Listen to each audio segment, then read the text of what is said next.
Now let's re-establish links with the chairman of the Nigerians in Diaspora Commission, NIDCOM, Honorable Abike Dabiri, to talk about the situation of Nigerians in Sudan. Thanks for joining us. I'm sure at this time you can hear me clearly now. And yes. Yeah, I can hear you, and I hope you can hear me. All right. Yes, I can hear you now. So as we were saying earlier on, what's the status of Nigerians? What's the position about Nigerians who are trapped in Sudan as the war rages on? Well, as I speak to you, the National Emergency Management Agency, NEMA, who is responsible for evacuation, they've made quite a lot of progress, and buses have been gotten together so that by tomorrow morning they will be able to transport Nigerian students in Khartoum to Cairo.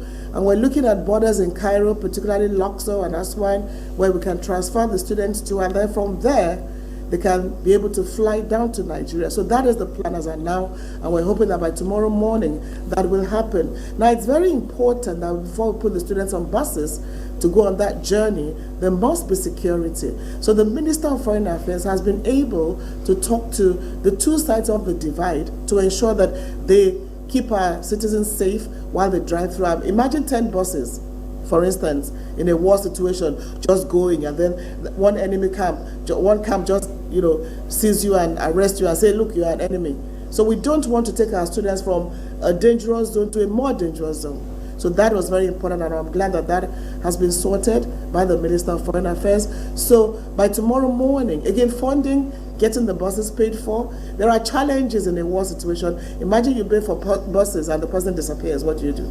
So, right. But in any case, by tomorrow morning, we're hoping that the buses will convey the students to Cairo in Egypt, to borders there, and then from there they will be able to be air freighted down to Nigeria. That is the situation as of now. But like I said, security in the movement is very, very, very important. So we can assume in Khartoum, in Cairo, in Ethiopia, they've all been working on that. Now I'll talk about some students that were stranded in Ethiopia. Right, because now we have 7 names. Yes. Of our students that got to that border. There were complaints that, they didn't let us in, but the mission has been in touch with them, and I believe that by now they would have been able to get through, and other Nigerians that are going through Ethiopia should be able to access through the border.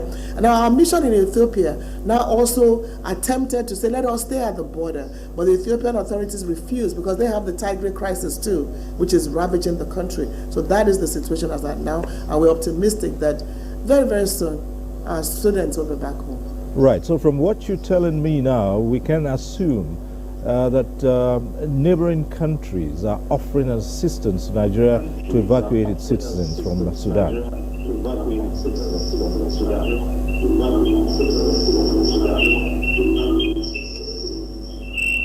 Sorry, I didn't get you. Can you repeat your question? Right. I'm saying from what you have just told me now, we can assume that there's some partnership, and some neighboring countries to Sudan are offering some form of assistance to ensure that Nigerians in Sudan are evacuated safely.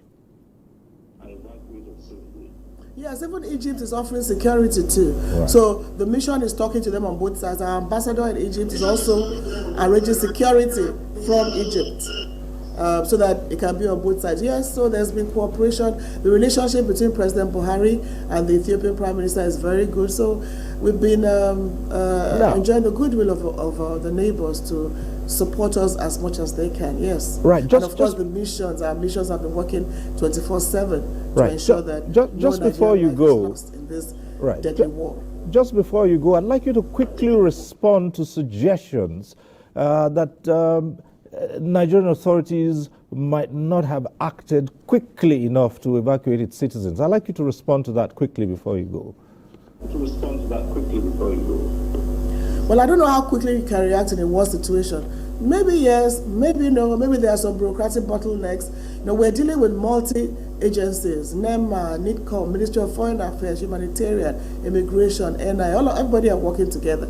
Now, when you say, I think it's more important to ensure that your students are safe than to just rush and put them in danger I think that is very important. But whatever the criticism, the key thing is let us get our students back or Nigerians back safe and sound. Now, which country has actually evacuated? Let's be realistic about it. You all talk about America. America took just their mission staff, diplomats. UK took their diplomats, and other UK citizens are complaining now that they are stranded. Now, when you say slow, do you want us to rush to Sudan, take away our diplomatic staff? We can use that diplomatic immunity, take them away just at one small plane and leave students stranded there? And we're talking about 5,500 students, if not more than that. So I'm today now the British are complete. And can I just tell you something? 2 days ago, the Qataris, the French, the even British had to return back to Khartoum because they couldn't go anymore. Their lives were in danger. So it's the worst situation. Nobody can predict it, what will happen. But I know that all agencies of government have worked around the clock to make this happen. Could it have happened earlier? Maybe yes, maybe no. But the key thing is nobody is taking any chances. Nobody is sleeping here. Everybody is working around the clock to ensure that this succeeds. And the most important thing is let us bring them back safe and sound. Do you want the mission to put them on the road, and then along the line something happens to them, then you say, oh, federal government, what happened? So it's a war situation. Let's understand that and go and listen to what people are saying down there. It's pathetic. And I mean, war never, ever, ever happened in our country, Nigeria. And may this war be over. And again, Sudan, we have about 5 million Nigerians in Sudan. You may say I'm exaggerating, but it's a huge population there. Right. The richest person in Sudan is a Nigerian. Okay. We always focus on America, Western world. Those are areas where we have a lot of Nigerians doing great things. And for those ones, that is home. They're not even thinking of coming. Because where do they want to go to? Everything they own is there. You know, okay. So really, let's just ensure we'll have to leave this. We'll have to leave this at this point. And come back home. Thank you very much. Yes, thank you so much, Chairman. We'll get them back. Nigerians in Diaspora Commission NIDCOM, Abike Dabiri. Thank you so much for joining us and giving us an insight into what the authorities are doing to bring back Nigerians who are trapped in Sudan. Thank you for coming on, and good to see you again. Thank you.